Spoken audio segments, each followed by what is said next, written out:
கர்த்தர் நல்லவர். ஆமென். இந்த நாளில் நீங்க வரணும் அப்படின்னு அழைச்ச போது அன்போடு நம் மத்தியில் அவங்க வந்திருப்பது நமக்கு ஒரு ஆசீர்வாதம். நம் கரங்களை தட்டி நாம் வரவேற்கிறோம்.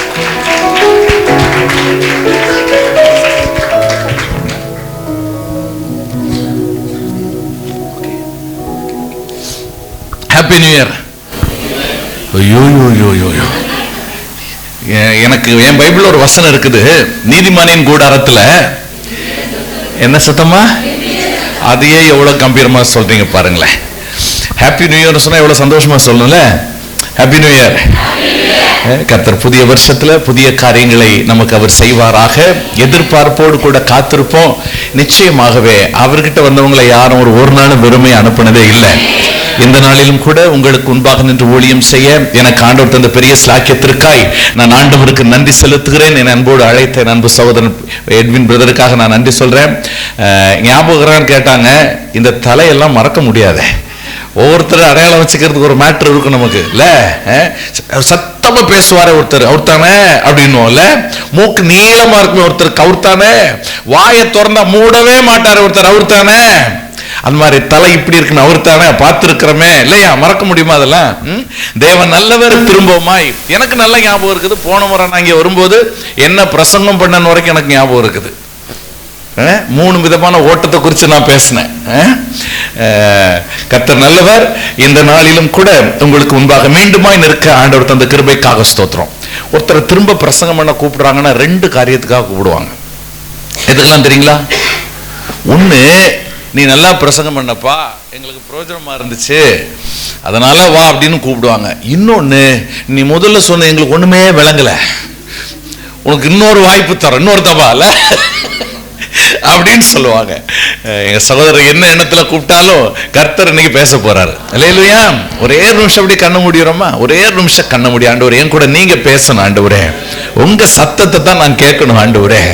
நான் பேசும்போதே ஆண்டவரே, உங்க வார்த்தை வெளிப்படும் போதே அது என் ஆவியில ஒரு உணர்வை கொடுப்பதாக, ஒரு உயிர் மீட்சியை உண்டாக்குவதாக, என் வாழ்க்கையில் இருக்கிற கேள்விகள், எனக்கு இருக்கிற எதிர்பார்ப்புகள் எல்லாவற்றுக்குமான ஒரு பதிலை ஆண்டவரே இந்த மாலை வேளையில உம்முடைய வார்த்தை தருவதாக என்று சொல்லி அப்படியே உள்ளத்தின் ஆழத்திலிருந்து ஆண்டவரை பார்த்து பேசும் பேசும் ஜெபம் செய்யும் போது ஆண்டவா பிரியமானதை இப்போ காட்டும் செய்ய ஆயத்தம். பேசும் பேசும் ஜெபம் செய்யும் போது ஆண்டவா பிரியமானதை இப்போ காட்டும் செய்ய ஆயத்தம். வசனம் தியானிக்கையில் இதயமதில் ஆறுதலே காரிருளில் நடக்கையிலே தீபமாக வழி நடத்தும்.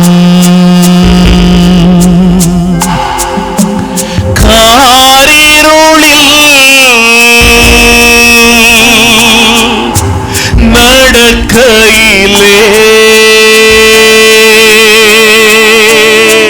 தீபமாக வழி நடத்தும். யாக்கோபின் தேவன் என் தேவன், எனக்கென்றும் துணையவரே, என்னாலும் நடத்துவாரே. யாக்கோபின் யாக்கோபின் தேவன் என் தேவன், எனக்கென்றும் துணையவரே.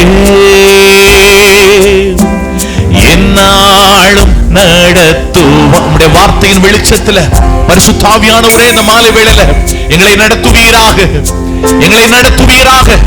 உம்முடைய அமர்ந்த மெல்லிய சத்தம் எங்கள் வாழ்வில் துணிப்பதாக, எங்க வாழ்க்கையில் இருக்கிற இருளை எல்லாம் வெளிச்சமாய் மாற்றுவதாக. எங்களுக்கு இருக்கிற குழப்பம், எங்களுக்கு இருக்கிற சந்தேகம், எங்களுக்கு இருக்கிற தோல்வி எல்லாவற்றையும் ஆண்டவரே இந்த மாலை வேளையிலே வார்த்தை மாற்றுவதாக. ஒருபோதும் கைவிடாத தெய்வம், ஒருபோதும் எங்களை விட்டு விலகாத தெய்வம், எங்களோடு இடைபடுவீராக. ஓ ஹalleluya. ஏதும் இல்லை என்ற கவலை இல்லை, துணையாளர் என்னை விட்டு விலகவில்லை. ஏதும் இல்லை என்ற கவலை இல்லை, துணையாளர் என்னை விட்டு விலகவில்லை. சொன்னதை செய்திடும் தகப்பனவர். சொல்லலாமா எல்லாரும்? சொன்னதை செய்திடும் தகப்பனவர். நம்புவேன் இறுதி வரை,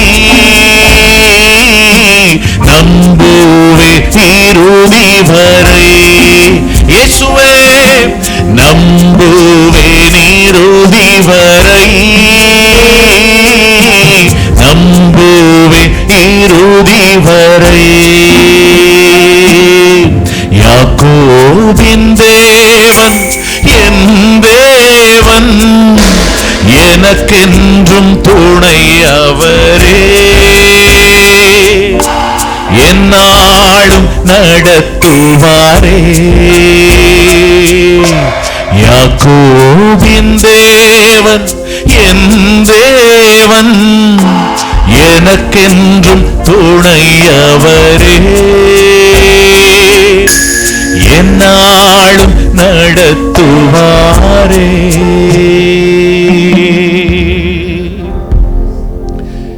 நாங்கள் நடக்க வேண்டிய வழியை காட்டுகிற நல்ல தெய்வமே, பிரயோஜனமானது எங்களுக்கு போதித்து நாங்கள் நடக்கிற வழி எங்களுக்கு காட்டுகிற நல்ல தெய்வமே,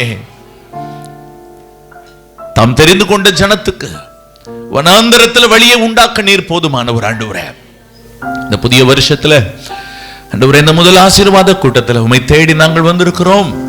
பரிசுத்த ஆவியானவர் உம்முடைய வார்த்தையை எங்களின் எல்லா எல்லைகளுக்குள்ளும் அனுப்புவீராக.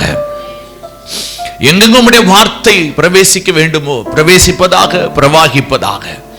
ஆவியானவருடைய சத்தத்துக்கு கீழ்ப்படியவும் அர்ப்பணிக்கவும் எனக்கும் எங்களுக்கும் கிருபை தாங்க. இயேசுவின் நாமத்தில் பிதாவே, அல்லேலூயா. எரேமியாவின் தீர்க்க தரிசன புஸ்தகத்துக்கு நாம் வேதத்தை திருப்பிக் கொள்ளலாம். அதனுடைய 29ஆம் அதிகாரத்திற்கு வேதத்தை திருப்பலாம். 11வது வசனத்தை நம்ம எல்லாரும் சேர்ந்து வாசிக்க போகிறோம். பிரசங்கத்தை ஆரம்பிக்கிறதுக்கு முன்னாடியே ஒரு டீல் உங்ககிட்ட பேச ஆசைப்படுறேன். பைபிள் வச்சிருக்கிறவங்க எல்லாரும் வசனம் வாசிக்கலான்னு சொல்லும் போதே எல்லாரும் சேர்ந்து தான் வாசிக்கணும். ஓகேங்களா? அதை கொஞ்சம் சிரிச்சுக்கிட்டு தான் சொல்றது. என்ற தெய்வமே. ஓகே, எரேமியா புஸ்தகம் 29ஆம் அதிகாரம் அதனுடைய 11வது வசனத்தை நம்ம எல்லாரும் சேர்ந்து வாசிக்கலாம்.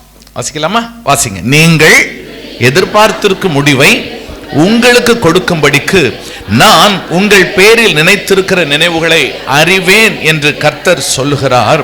அவைகள் தீமைக்கு அல்ல, சமாதானத்துக்கு ஏதுவான நினைவுகளே. ஆமென். இன்னொரு முறை வாசிங்க. இப்ப நீங்க வாசிங்க, நல்ல சத்தமா வாசிங்களேன்.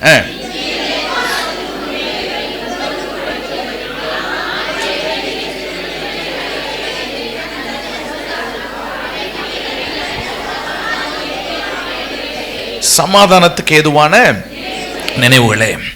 பலருடைய வாழ்விலே இந்த வார்த்தைகள் ஒரு சந்தோஷத்தை உண்டாக்குகிற வார்த்தைகள். இது அநேக முறை நம்ம கேட்ட வார்த்தை தான், அநேக முறை நம்ம படித்திருக்கிற வார்த்தை தான். ஒரு சில இந்த வார்த்தையில் பிரசங்கம் கூட பண்ணியிருப்போம். ஆனாலும் இந்த மாலை வேளையில இந்த வார்த்தையின் மூலமாய் கர்த்தர் நமக்கு சொல்ல விரும்புகிறதை நம்ம திறந்த இருதயத்தோடு கேட்போம். நேத்திக்கு பேசின வார்த்தையவே இன்னைக்கு பேசின கூட ஆவியானவர் ஒவ்வொரு நாளும் புதுசு புதுசா தான் பேசுவார். அல்லேலூயா. புது புது வெளிச்சங்களை நமக்கு தருவார். நான் என்னுடைய சொந்த ஊர்ல இருந்தபோது கிட்டத்தட்ட ஒரு 10 வருஷத்துக்கு முன்னால, ஒரு 15 வருஷத்துக்கு முன்னால ஒரு பைபிள் ஸ்டடி நான் அட்டன் பண்ணிக்கிட்டு இருந்தேன். நல்ல ஒரு ப்ரொஃபஸர், அவர் அந்த பைபிள் ஸ்டடி எடுத்துக்கிட்டு இருந்தார். தேவன் முன்குறிப்பின்படி நான் சென்னைக்கு வந்துட்டேன். நான் அங்க இருந்து வரும்போது அவர் 23ஆம் சங்கீதத்தை அவரு தியானிக்க ஆரம்பிச்சிருந்தார். நான் இங்க வந்து பல வருஷங்கள் கழிச்சு அந்த அண்ணனை ஒரு நாள் பார்க்க எனக்கு ஒரு வாய்ப்பு கிடைத்தது. அவர்கிட்ட கேட்டேன், நான் அண்ணா உங்க பைபிள் ஸ்டடி நான் ரொம்ப மிஸ் பண்றேன், எப்படி போயிட்டு இருக்கு அப்படின்னு கேட்டேன். அப்போ அவர் சொன்னாரு, இன்னும் வந்து 23ஆம் சங்கீதத்தை தான் பண்ணிட்டு இருக்கிறேன் அப்படின்னாரு. கிட்டத்தட்ட எனக்கு தெரிஞ்ச ஒரு 7-8 வருஷமாச்சு இருக்குங்க. 7-8 வருஷமா இருக்கும். வாரம் நடத்துறாரு. எதை தான் நடத்துறாரு? அந்த 23ஆம் சங்கீதத்தை தான் நான் நடத்திட்டு இருக்கிறேன். எனக்கு அதை விட்டு வெளியே வர முடியல. ஒவ்வொரு முறை வேதத்தை பார்க்கும் போதும் அந்த வேதம் எனக்கு புதுசா தெரியுதுன்னு சொன்னாரு. நீங்க ஒவ்வொரு நாளும் ஆண்டவரை பார்க்கும்போது அவர் உங்களுக்கு புதுசான காரியங்களை கொடுப்பாரு. ஏன்னா வசனத்துல வாசிக்கிறோம், காலையதோறும் உங்களுடைய கிருபைகள் புதியதா இருக்கிறது. அதனால புதிய வெளிச்சங்களை ஒவ்வொரு வசனத்துல பல வெளிச்சங்களை ஆண்டவர் நமக்கு தருவார். இந்த எதிர்பார்ப்போடு கூட இந்த வசனத்தை நம்ம அணுகுவோம். ஆவியானவர் நம்மோடு கூட அவர் பேசுவாராக. எனக்கு ஒரு நேரம் கொடுத்திருக்கிறாரு. அந்த நேரத்துல டான்னு நான் முடிச்சிருவேன். ஓகேங்களா? எனக்கு சொன்ன நேரத்துக்கு கண்டிப்பா நான் முடிச்சிருவேன். அது எந்த நேரம்னு கேக்குறீங்களா? அது ஒண்டி சஸ்பென்ஸ். ஆனா சொன்ன நேரத்துக்கு நான் முடிச்சிருவேன். ஓகே, இந்த வசனம் நீங்கள் எதிர்பார்த்திருக்கும் முடிவு. 2025 நாம் வந்திருக்கிறோம். ஒவ்வொருத்தருக்கும் ஒவ்வொரு எதிர்பார்ப்பு உண்டு. என்னுடைய நாளை எப்படி இருக்க போகிறது, இந்த புதிய வருஷம் எப்படி இருக்க போகிறது, கர்த்தருடைய வாழ்வில் என்ன செய்ய போகிறார். பலர் பலவிதமாக நிறைய பிரெடிக்ஷன்ஸ் கொடுக்கலாம், சில காரியங்களை முன்னறிவிக்கலாம். ஆனாலும் நமக்கு தனிப்பட்ட விதத்தில் சில ஏக்கங்கள், சில எதிர்பார்ப்புகள், சில ஆசைகள் உண்டு. இந்த மாலை வேளையில கர்த்தருடைய ஆவியானவர் நமக்கு சொல்லுகிற வார்த்தை தான், நீங்கள் எதிர்பார்த்திருக்கிற முடிவை நான் உங்களுக்கு கொடுப்பேன் அப்படின்னு ஆண்டவர் சொல்றார். தேவன் நம்முடைய வாழ்வில் முன்குறித்திருக்கிற காரியங்களை, நமக்கென்று செய்ய நினைத்திருக்கிற காரியங்களை எந்த மனுஷனாலும் தடுத்து நிறுத்தவே முடியாது. அதனால்தான் பக்தன் இப்படியாய் சொல்லுகிறான், தேவரீர் சகலத்தையும் செய்ய வல்லவர், நீர் செய்ய நினைக்கிற காரியங்கள் ஒன்றும் தடைபடாது. ஆண்டவர் உங்க வாழ்வில் செய்ய நினைக்கிற காரியங்கள் அந்தந்த காலத்துல நேர்த்தியாகவே செய்வார். தேவன் சகலத்தையும் அதனதின் காலத்துல அவர் நேர்த்தியாக செய்திருக்கிறார். He has made everything beautiful in his time. அதனால என் வாழ்க்கையில இந்த நேரத்துல எனக்கு இதை செய்யுங்க, அந்த நேரத்தில் அதை செய்யுங்க, நாம ஆண்டவருக்கு கட்டளை கொடுப்பதை விட்டு அவருடைய விருப்பம் என்ன என்பதற்கு நம்மை ஆயத்தப்படுத்தும் போது நம்ம கேட்காமலேயே நம்ம ஆண்டவர் நம்முடைய வாழ்வில் நம்மை ஆச்சரியப்படுத்த வல்லவராக இருக்கிறார். நான் இப்படி சொல்ல ஆசைப்படுறேன், நீங்க உங்களை கரெக்டா பொசிஷன் பண்ணிக்கிட்டீங்கன்னா, நீங்க கேட்காமலேயே, நீங்க எதிர்பார்க்காமலேயே தேவன் உங்களை ஆச்சரியப்படுத்துவார். அவரை மாதிரி நம்மளை சர்ப்ரைஸ் பண்றதுல யாரும் கிடையாதுங்க. ஆண்டவரை மாதிரி நம்மளை யாரும் ஆச்சரியப்படுத்தவே முடியவே முடியாது. அல்லேலூயா. பக்கத்துல பார்த்து சொல்லிருங்களேன், நீங்க ஆயத்தமா இருந்தீங்கன்னா அவர் உங்களை ஆச்சரியப்படுத்துவார்.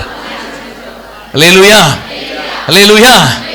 வேகமாக ஒரு 3 குறிப்புகளை இந்த பகுதியிலிருந்து உங்களுக்கு முன்பாக நான் வைக்க ஆசைப்படுகிறேன். அநேக குறிப்பு எடுக்கிறத நான் பார்க்கிறேன். God bless you. God bless you. கர்த்தர் உங்களை ஆசீர்வதிப்பாராக. 3 குறிப்புகளை நான் உங்களுக்கு முன்பாக வைக்க ஆசைப்படுகிறேன். இது ஆண்டவர் சொல்றாரு, நீங்க என்ன எதிர்பார்க்கிறீங்களோ நான் அதை உங்களுக்கு நான் செஞ்சிருவேன் சொல்றாரு. நல்லா புரிஞ்சுக்கோங்க. நான் ஆரம்பத்தில் சொன்ன திரும்ப சொல்றேன், நான் கேட்கலன்னா கூட நான் எதிர்பாராத நேரத்தில் என் அனுமதி இல்லாமலே கூட ஆண்டவர் எனக்கு அற்புதத்தை செய்ய முடியும். ஒரு உதாரணத்தை நான் காட்ட விரும்புகிறேன். 38 வருஷம் வியாதியா இருக்க ஒரு மனுஷன், 38 வருஷம். ஆண்டவராக இயேசு இந்த பூமியில எத்தனை வருஷம் தான் ஊழியம் செஞ்சாரு? 3.5 வருஷம். மொத்தம் எத்தனை காலம் வாழ்ந்தார் அந்த பூமியில? 33.5 வருஷம் தான் வாழ்ந்தார். இன்னும் சொல்ல போனா நம்ம தலைவருக்கு வயசை விட அவன் வியாதி தான் சீனியர். ஒரு நாள் ஆண்டவர் வந்தார், இயேசு அவனிடத்துல வந்தார், நீ சொஸ்தமாக வேண்டும் என்று, நல்ல கவனிங்க, நல்ல கவனிங்க, நீ விரும்புகிறாயான்னு கேட்கிறார். கேட்டா நம்ம பார்ட்டி என்ன பதில் சொல்லணும்? ஆமான்னு சொல்லணும். அல்லது நம்ம ஆளுகளுக்கு சில கிருபை இருக்குது பாருங்களேன், நம்ம ஒண்ணு கேட்டா நம்ம என்ன கேட்டோன்னு மறக்கிற அளவுக்கு அவங்க ஒரு பதில் வச்சிருப்பாங்க. Already recorded message. நம்ம என்னதான் கேட்டாலும் அது கட கட கட கட ஒப்பிச்சுட்டு அப்ப என்ன கேட்டீங்க அப்படின்னும். இவங்கிட்ட கேட்கிறாரு, நீ சுகமாக வேண்டும் என்று விரும்புகிறாயா? ஆமா சொல்லணும் அல்லது இல்ல சொல்லணும். ஆனா அவருக்கு ஒரு கதை சொல்லுவான் பாருங்களேன். குளத்திலே தூதன் வந்து கலக்கப்படும் போது நான் போறதுக்குள்ள வேறொருவன் முந்தி கொண்டு இறங்கி விடுகிறான். உன்னை கேட்டாங்களா? அது நான் ஏன் சொல்ல வரேன், என் ஆண்டவர் எப்படிப்பட்டவர் தெரியுங்களா? அவர் உங்க வாழ்க்கையில ஒண்ணு செய்யணும்னு முடிவு பண்ணிட்டார்னா உங்க அனுமதி இல்லாமலே அதை செஞ்சுக்கிட்டு போய்கிட்டே தான் இருப்பாரு. அன்னைக்கு அவன் வாழ்க்கையில் ஒரு அற்புதத்தை செய்யணும்னு ஆண்டவர் முடிவு பண்ணிட்டாரு. அவன் கேட்டதுக்கு இவர் கேட்ட பதில் அவன் சொல்லலைன்னா கூட அவனுடைய வாழ்க்கையில அவர் தீர்மானிச்ச காரியத்தை செஞ்சு முடிச்சுக்கிட்டு தான் போனாரு. ஆனா கண்டிஷன் என்ன அப்படின்னாக்கா, அவன் ஒரு பதில் சொல்லுவான் பாருங்களேன். அந்த பதில் என்ன தெரியுங்களா? நான் போகிறதற்குள்ளே. அப்படின்னா நம்ம ஆளு என்ன பண்ணிட்டு இருக்கிறான் தெரியுங்களா? போறதுக்கு ட்ரை பண்ணிட்டே இருந்திருக்கிறான். அவன் அதனாலதான் அப்படி சொல்றான், நான் போகிறதற்குள்ளே வேறொருத்த முந்திக்கிறான. என்ன அர்த்தம் தெரியுங்களா? நம்ம தலைவர் முடியுதோ முடியலையோ என்ன பண்ணிட்டே இருந்திருக்கிறாரு? ட்ரை பண்ணிட்டே இருந்திருக்கிறாரு. அதைத்தான் ஆண்டவர் பார்த்தாருங்க. அதைத்தான் ஆண்டவர் பார்க்கிறாரு. இந்த மாலை வேளையில முதல்ல நான் உங்களுக்கு ஒன்று சொல்லிடுறேன். நீங்க எதிர்பார்க்கிற முடிவை அவர் உங்களுக்கு கொடுக்கணும்னா உங்க வாழ்க்கையில அவர் செய்ய நினைக்கிற காரியங்களை செய்வதற்கு நீங்க எப்போ உங்களை ரெடி பண்ணிட்டே இருக்கிறீங்களோ அப்ப நிச்சயமா நீங்க விரும்பலனா கூட ஓகேங்களா, உங்களுக்கு புரியலனா கூட அவர் அற்புதத்தை செஞ்சுக்கிட்டு போயிட்டே தான் இருப்பாரு. அல்லேலூயா. சோ நான் எதிர்பார்க்கிறது எனக்கு அவர் செய்ய வல்லவராக இருக்கிறார். ஆனா அதே நேரத்தில் அந்த எதிர்பார்ப்பை அவர் என்னுடைய வாழ்வில் செய்வதற்கு நான் என்ன செய்ய வேண்டும் என்கிற அந்த காரியத்தை இந்த மாலை வேளையில தியானிக்கும் போது அது நமக்கு ஆசீர்வாதமா இருக்கும். அது உங்க வாழ்க்கையில் அற்புதத்தை கொண்டு வரும். பக்கத்தில் மறுபடியும் சொல்லிருங்க, நீங்க ஆயத்தமா இருங்க, அவர் உங்களை ஆச்சரியப்படுத்துவார். எங்க ஐயா மாரெல்லாம் என்ன அப்படியே முறைச்சு பாக்குறாங்க. ஏன்டா முறைச்சு பாக்குற? பக்கத்தில் பார்த்து கையை கொடுத்து சொல்லிருங்களேன், நீங்க ஆயத்தமா இருங்க, அவர் உங்களை ஆச்சரியப்படுத்துவார். அல்லேலூயா. வேகமாக 3 குறிப்புகளுக்குள்ள நம்ம போக போறோம். இந்த எரேமியாவுக்கு எரேமியா எழுதின இந்த நிருபத்தில் நீங்க பார்த்தீங்கன்னா இந்த ஜனங்கள் பாபிலோனுக்கு அடிமையாக கொண்டு வரப்படுகிறார்கள். ஆண்டவர் பார்த்தீங்கன்னா சில நேரத்தில் அன்பா சொல்லி பார்ப்பாரு, சொல்லி பார்க்கலனா அப்புறம் என்ன நடக்கும் தெரியுங்களா? நமக்கு ஒரு பழமொழி சொல்லுவாங்க, அடி உதவுற மாதிரி அண்ணன் தம்பி கூட நம்ம தலைவர் என்ன பண்ண, அவர் அடிக்க மாட்டார். என்ன பண்ணிட்டாரு, அந்த நேபுகாத் நேச்சார்ட்ட கொடுத்துட்டாரு. எப்பா என் பிள்ளைங்க கொஞ்சம் ஒரு மாதிரி டக்கால்ட்டி வேலையெல்லாம் காமிச்சுன்னுக்குறாங்கோ, கொஞ்சம் ஒரு கை பார்த்துக்கோ அப்படின்ட்டு ஒரு 70 வருஷம் பாபிலோனுக்கு ஆண்டவர் கொடுத்துறாரு. அவரே சிறைப்பட்டு போக பண்ணுகிறார். நாங்கடா புது கதை சொல்றீங்கன்ற மாதிரி சிலர் பார்க்குறீங்க. இயேசு விடுவிக்கிறாருன்னு தானே நாங்க கேள்விப்பட்டுக்கிறோம். இயேசு ஜெயிலுக்கு வேற அனுப்புறாரா? ஜெயிலுக்குள்ள இருக்கிறவனை விடுவிக்கிறாரு, சிறையில் இருக்கிறவரை விடுவிக்கிறாருன்னு தானே நாங்க கேள்விப்பட்டுக்கிறோம். சார் நீங்க என்ன புது கதை சொல்றீங்க, ஜெயிலுக்கே அனுப்புறாரா? ஆமா சார், ஆமா. அவர் சொல்ற மாதிரி நம்ம கேட்கலன்னா சில நேரத்துல ஆண்டவர் அவரு பிள்ளைங்கன்னு கூட பார்க்காம சில காரியங்களை நம்முடைய வாழ்வில் அவர் அனுமதிக்கிறார். நம்மளுடைய எத்தனை அப்பா அம்மா மாறு பிள்ளைங்களை அடிக்காம வளர்க்குறோம், புரியுதுங்களா? அடிச்சு வளர்க்கறதுனால தப்பு இல்லை. பிறம்பை கையாடாதவன் பிள்ளையை பயக்கிறான். முன்னாடி எல்லாம் பார்த்தீங்கன்னா டீச்சர்ஸ் பசங்களை அடிச்சாங்க. இப்போ கவர்மெண்ட் வந்து என்ன சொல்லிடுது, நோ நோன்றது. அதனால இப்போ பிள்ளைங்கெல்லாம் டீச்சர்ஸ் அடிக்கிறாங்க. சில வருஷங்களுக்கு முன்பாக பாரிஸில் கேள்விப்பட்டோம், ஒரு பையன் டீச்சரை கிளாஸ்ல குத்தி கொலை பண்ணிட்டான். பாருங்களேன், பிள்ளையை நடத்த வேண்டிய வழியில நடத்து. Train up the child the way she should go. நடக்க வேண்டிய வழியில நடத்தி ஆகணும். அல்லேலூயா. அதனால ஆண்டவரை பார்க்கிறாரு சில நேரத்தில் இப்படித்தான். ஏன்னா இல்ல நம்ம ஆட்கள் ஆடுன ஆட்டங்கள்லாம் ரொம்ப ஓவர். நம்ம பைபிள்ல நியாயாதிபதிகள் ஒரு புஸ்தகம் இருக்குது, படிச்சிருக்கீங்க தானே? திருப்ப வேணாம். இந்த நியாயாதிபதிகள் எப்படி இருக்குன்னா அவனவன் தன் தன் பார்வைக்கு சரி போனபடி செய்து வந்தான் இருக்கு. தடி எடுத்தவெல்லாம் தண்டல்காரன்ற கதை தான். பார்த்தாரு ஆண்டவர் வந்து ஒரு புறஜாதிகள் கையில் ஆண்டவர் வித்து போடுறாரு. அப்ப நம்ம ஆளுகளுக்கு அப்பதான் உரைக்குது, ஐயோ ஆள வேண்டிய இடத்த அடிமையா போய் கிடக்கிறோமே. கானான் தேசம் யாருக்கு ஆண்டவர் கொடுத்த தேசம்? ஜனங்களுக்கு ஆசீர்வாதமா கொடுத்த தேசம். ஆனா அந்த தேசத்துல அடிமையா போன பரிதாபம் இருக்குது பாத்தீங்களா? அங்க இன்னொருத்தன் ஆண்டுட்டு இருக்கிறான், எங்க ஜனங்க அடிமையா இருக்கிறாங்க. காரணம் என்ன தெரியுங்களா? ஆண்டவர் அப்பவே சொல்லுவாரு, சில காரியங்களை துரத்து, சில ஆட்கள் அங்க இருக்க விடாத துரத்துன்னுவாரு. இவங்க துரத்தாம போவாங்க. நீங்க நியாயாதிபதிகள் 1ஆம் அதிகாரத்தை நீங்க வரிசையா நீங்க வாசி பாருங்க. சொல்லும், அவர்கள் துரத்தி விடாமல் போனார்கள்.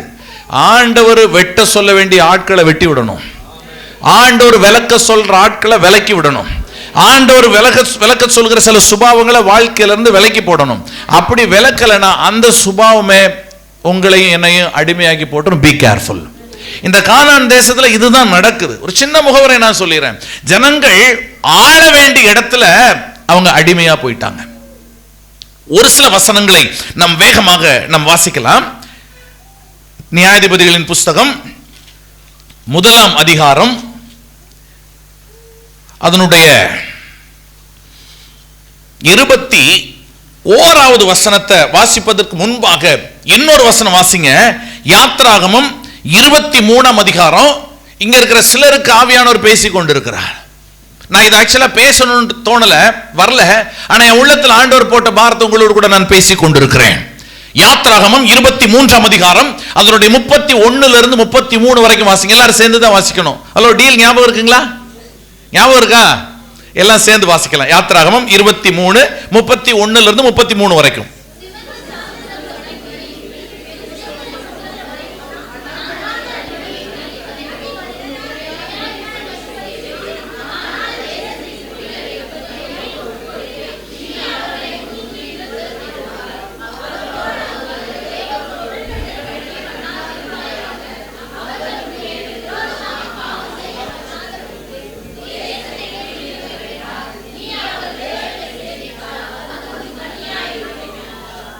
ஆண்டவர் தெளிவா சொல்லிட்டார்ல, நீங்க என்ன பண்ணணும்?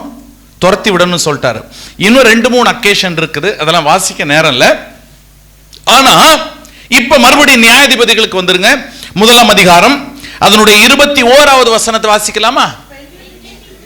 நியாயாதிபதிகள் 1:21.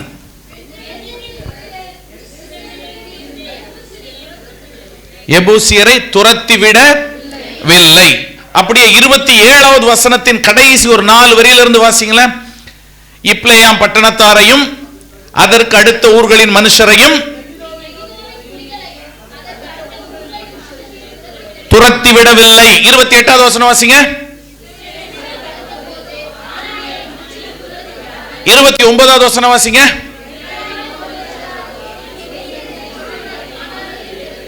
30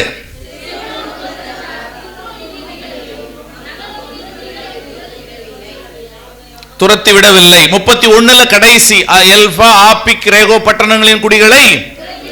32வது வசனம் அவர்களை துரத்தி விடவில்லை. 33 இருக்குது. கவனிங்க, ஆண்டவர் என்ன சொன்னாரு? யாத்ராகமத்துல வாசனம் என்ன சொன்னாரு? துரத்தி விட சொன்னாரு. இவங்க என்ன பண்ணல?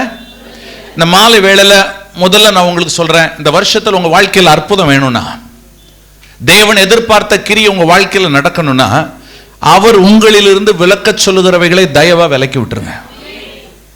இங்கே அவர் சொன்னாரு துரத்தி விடுன்னு சொன்னாரு. இவங்க துரத்தி விடல.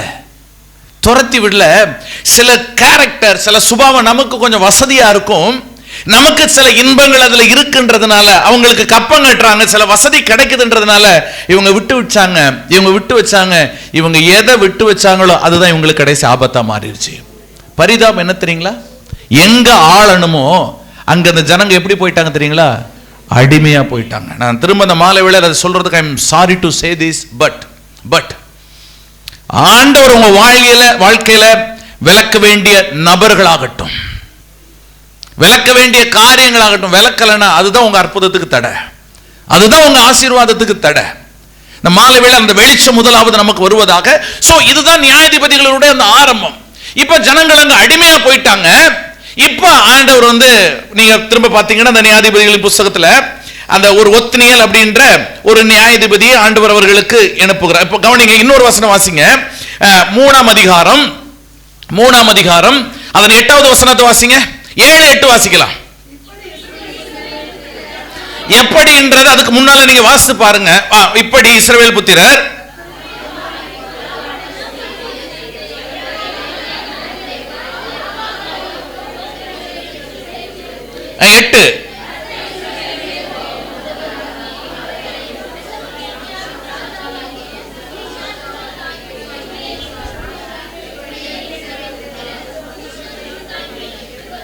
கவனிங்க, அந்த கூஷான் ரிஷதாயிம் அப்படின்ற ஒரு ராஜா கிட்ட ஆண்டவரை வித்து போடுறாரு. எத்தனை வருஷம்? 8 வருஷம். வாழ வேண்டிய இடத்துல, ஆள வேண்டிய இடத்துல இப்ப எப்படி இருக்கிறாங்க? அடிமையா இருக்கிறாங்க. இப்ப திரும்ப ஜனங்கள் என்ன பண்றாங்க? இஸ்ரவேல் புத்திரர் கர்த்தரை நோக்கி கூப்பிட்ட போது 9வது வசனம், கர்த்தர் இஸ்ரவேல் புத்திரர் ரட்சிக்கும்படி காலேபின் தம்பியான கேனேசுடைய குமாரனாகிய ஒத்னியேல் என்னும் ஒரு ரட்சகனை அவர்களுக்கு எழும்ப. கவனிங்க, இந்த ஜனங்க அடிமையா போயிட்டாங்க. இப்ப இவங்க வாழ வேண்டிய இடத்துல, ஆள வேண்டிய இடத்துல அடிமையா இருக்கும்போது, ஐயோ இப்படி நாங்க கஷ்டப்படுறோமேன்னு ஆண்டவரை பார்த்து கூப்பிடும் போது அவர் மனம் இறங்குகிறார். இறங்கி ஒரு ரட்சகனை எழுப்புகிறார். அவன் பெயர் ஒத்னியேல். அவன் திரும்ப இவர்களை எதிரிகளிடமிருந்து மீட்டு இவங்களை கம்ஃபர்டபிளா அந்த தேசத்துல வைக்கிறான். ஆனா அவன் இறந்து போயிடான். மறுபடியும் ஜனங்க அதே தப்புகளை பண்றாங்க. நல்ல கவனிங்க, இந்த நியாயாதிபதிகளின் புஸ்தகம்ன்றது கிட்டத்தட்ட 450 வருஷ சரித்திரம். எத்தனை வருஷங்க? இந்த 450 வருஷமும் இஸ்ரவேல் ஜனங்களுடைய வாழ்க்கை எப்படி போகும்னா இதே கதை தான். இப்ப இந்த ஒத்னியேல் வரான், ஜனங்களை ரட்சிக்கிறான், ஜனங்களை ஆளுகை செய்கிறான், ஜனங்க சந்தோஷமா இருக்கிறாங்க. கொஞ்ச நாள் போனதுக்கு அப்புறம் இவன் இறந்து போயிடுறான். மறுபடியும் ஜனங்க சேட்டை. மறுபடியும் என்னது? சேட்டை. மறுபடியும் ஒரு அடிமை வாழ்க்கை. மறுபடியும் ஜனங்க குயோ குயோ குயோன்னு கத்துவாங்க. மறுபடியும் ஆண்டவர் ஒருத்தரை எழுப்புவாரு. அவன் நல்லா வச்சிருப்பான், அவன் மண்டைய போடுவான். மறுபடியும் திரும்ப திரும்ப நீங்க நியாயாதிபதிகளை படிச்சு பார்த்தீங்கன்னா இதுதான் திரும்ப திரும்ப நடக்கும். 450 வருஷம் இந்த ஜனங்கள் அந்த தேசத்துல இதே சைக்கிள் மாத்தி மாத்தி மாத்தி மாத்தி வந்துகிட்டே இருக்கும். சேட்டை பண்ணுவாங்க, ஆண்டவரை கூப்பிடுவாங்க, அடிமையா போயிடுவாங்க, ஆண்டவரை கூப்பிடுவாங்க, ஆண்டவர் ஒரு ஆளை எழுப்புவாரு, நல்லா இருப்பாங்க, அவன் செத்து போவான்.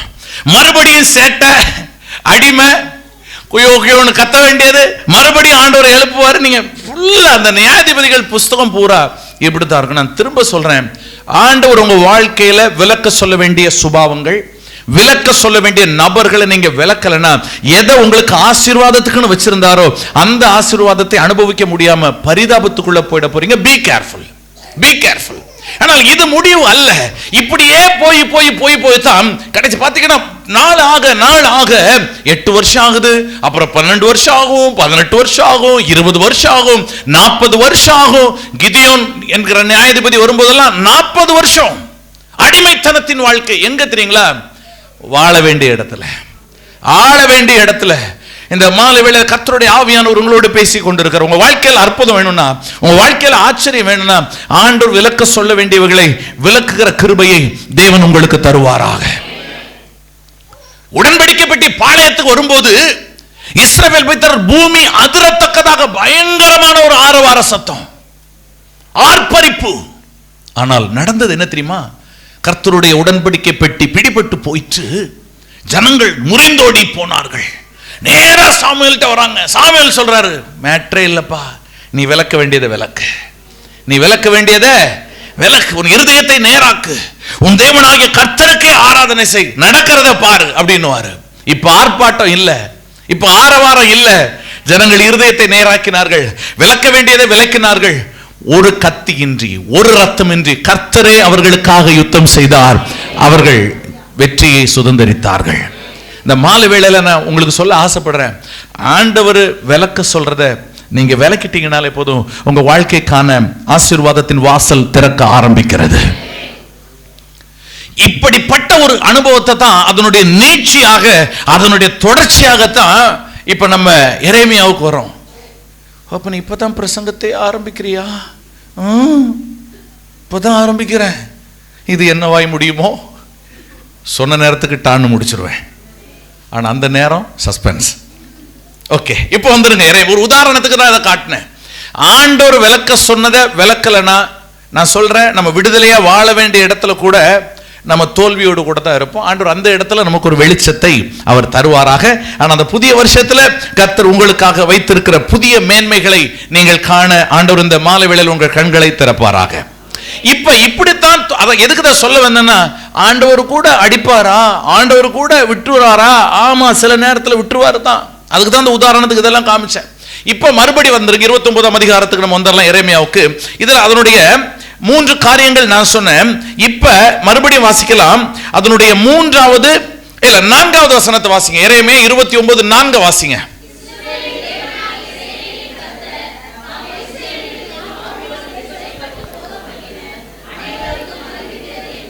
கவனிங்களேன், ரொம்ப அற்புதமா இருக்குதுல்ல.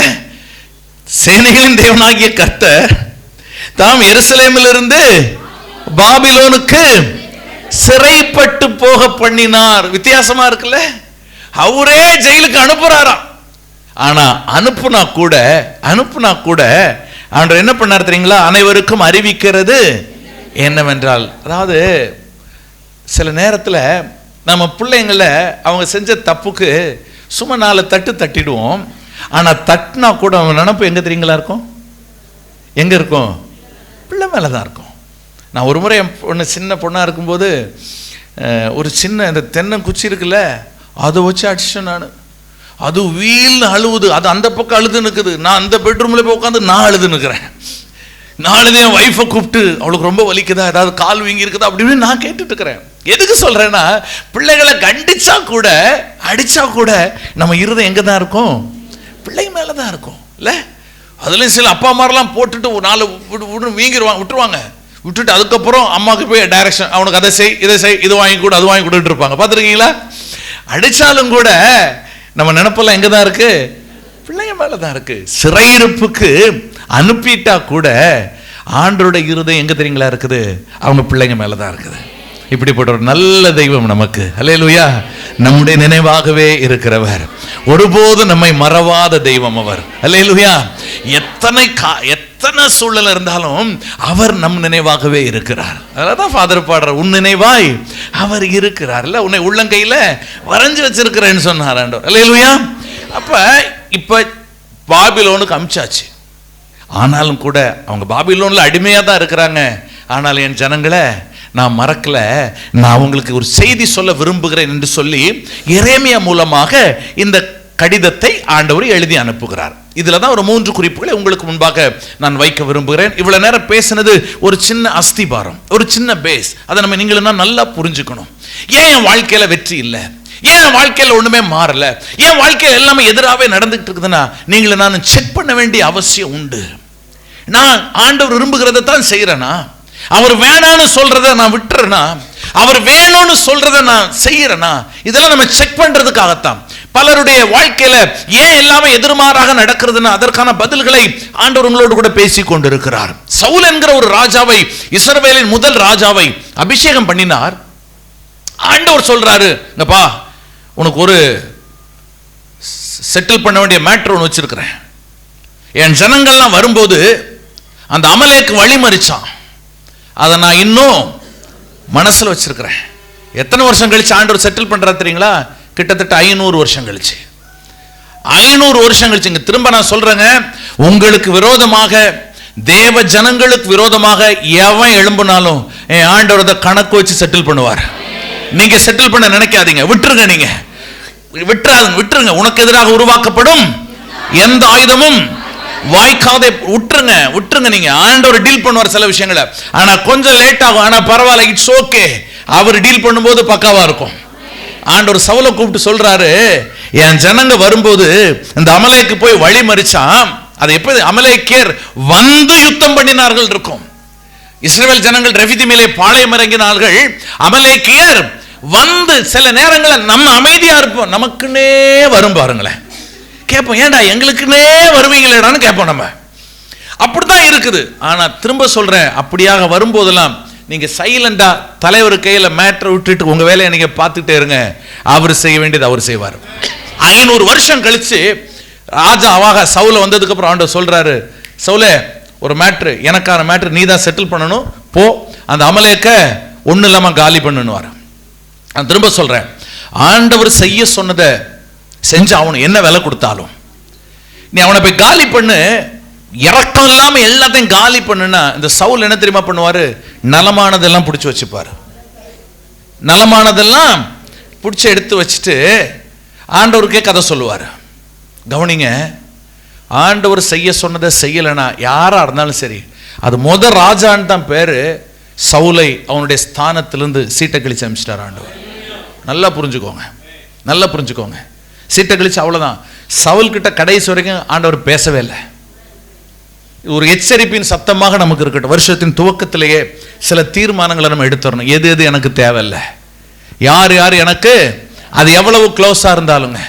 தானியேல் ராஜா போஜனம் பண்ணும் அந்த போஜனத்தினாலும் அவர் பானம் பண்ணும் திராட்சை ரசத்தினாலும் தன்னை தீட்டுப்படுத்தல் ஆகாது என்று தன் இருதயத்துல அவன் முதல்ல முடிவு பண்ணிட்ட பாருங்க, இதெல்லாம் எனக்கு தேவையில்லை. அது எவ்வளவு பெருசா இருந்தாலும் சரி, அது எவ்வளவு காஸ்ட்லியா இருந்தாலும் சரி, அது எவ்வளவு கம்ஃபர்டபுளா இருந்தாலும் சரி, இதெல்லாம் எனக்கு தேவையில்லைன்னு முடிவு பண்ணிட்டான் பாருங்களேன். அந்த தீர்மானம் தான் அவனை உயர்த்தினது. அவன தீர்மானத்தை எடுத்தான். அதனால அவனுக்கு ஒரு நஷ்டம் இல்ல. அவனுக்கு பிரதானிகளின் தலைவனிடத்துல தயவும் இரக்கமும் கிடைக்கும்படி தேவன் செய்தார். நீங்க எதிர்பார்க்காத இடத்துல எல்லாம் உங்களுக்கு ஃபேவர் உண்டாகும்.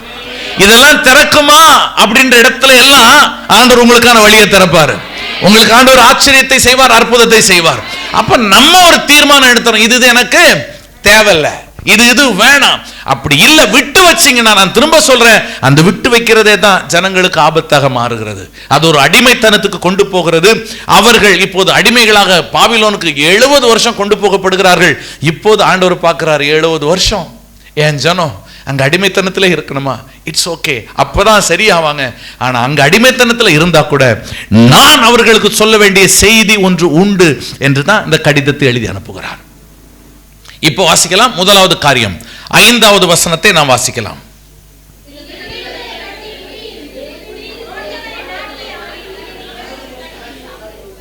மூணு வசனம் உங்களுடைய கவனத்தை நான் கேட்கிறேன். கொஞ்சம் கேர்ஃபுல்லா கேளுங்க, இந்த வார்த்தைகளை கேளுங்க. ஆண்டவர் நம்மோடு பேசுகிறார். அல்லேலூயா. இந்த வருஷத்துல நீங்க வாழ வேண்டிய, நீங்க ஆள வேண்டிய இடங்கள் எல்லாம் உங்களுக்கான ஆளுகை அதிகாரத்தை கொடுக்க தேவன் உங்களோடு பேசி கொண்டிருக்கிறார். நான் திரும்ப சொல்றேன், உங்களை யாரையும் குத்தி காட்டுவதற்கோ குறை சொல்வதற்கோ நாங்க இங்க இல்லை. நாங்க இங்க நிக்கிறது உங்களை வாழ்த்துவதற்காக, உங்களை ஆசீர்வதிக்கிறதுக்கு, நீங்க நல்லா இருக்கணும்ன்றதுக்காகத்தான். சரிங்களா? அதனால அந்த ஒரு ஆசையோடு கூட அந்த வார்த்தைகளை கேளுங்க. ஆவியானவர் நம்மோடு கூட அவர் பேசுவாராக. முதலாவதாக, நீ என்ன செய்ப்பா, நீ எருசலேமிலிருந்து இருந்து பாபிலோனுக்கு அடிமையா போயிட்ட, ஆனால் அங்க போய் நீ சும்மா இருக்காத. அங்க போய் நீ என்ன செய்கின்றாரு, நீங்கள் வீடுகளை கட்டி. அந்த ஒரு வார்த்தையை நான் உங்களுக்கு கொஞ்சம் விளக்கமா நான் பேச ஆசைப்படுறேன். நீ அடிமையா தான் இருக்கிற, நீ பாபிலோன்ல இருக்கிற. ஒருவேளை நம்ம அடிமையா போயிட்டோமே, இப்படி ஆண்டவர் நம்மளை சிறையிருப்புக்கு கொடுத்துட்டாரே அப்படின்றதுனால நீ ஃபீல் பண்ண வேண்டிய அவசியம் இல்லை. நீ அங்க அடிமையா இருந்தா கூட நீ என்ன செய்ய, வீடுகளை கட்டு அப்படின்றார். உங்களுக்கு தெரியும், வேதாகமத்தில் ஒவ்வொரு வார்த்தைக்கும் பல ஆவிக்குரிய அர்த்தங்கள் உண்டு. சிலது எழுத்தின்படியாக எடுத்தாலும் அதற்கு ஒரு ஆவிக்குரிய அர்த்தத்தை வேதத்தில் நம்ம வச்சிருக்கிறார் ஆண்டவர். இப்ப உதாரணத்துக்கு, இப்ப இந்த வீடு கட்டுதல் இந்த வார்த்தை, வீடுகளை கட்டுன்னு ஆண்டவர் சொல்றாரு. நல்லா கவனிங்க, ஒரு வசனத்தை வாசிங்க. மத்தேயு சுவிசேஷம் 7ஆம் அதிகாரம் அதனுடைய 24வது வசனத்தை நம்ம எல்லாரும் சேர்ந்தே வாசிக்கலாம். மத்தேயு 7ஆம் அதிகாரம் 24வது வசனம்.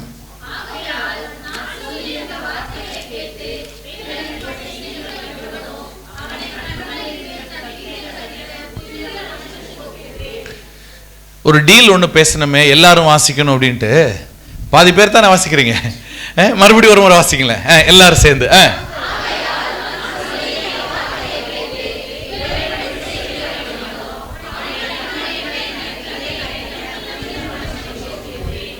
பாருங்க, அவனை கன்மலையின் மேல் தன் வீட்டை கட்டின புத்தியுள்ள மனுஷனுக்கு ஒப்பிடுவேன் ஆண்டவர் சொல்ல. கவனிங்களேன், அங்க வீடு கட்டுறதுன்றத ஆண்டவர் எதுக்கு ஒப்பிட்டு பேசுறாரு? அவருடைய வார்த்தையை கேட்டு அதற்கு கீழ்ப்படுகிறவனுக்கு.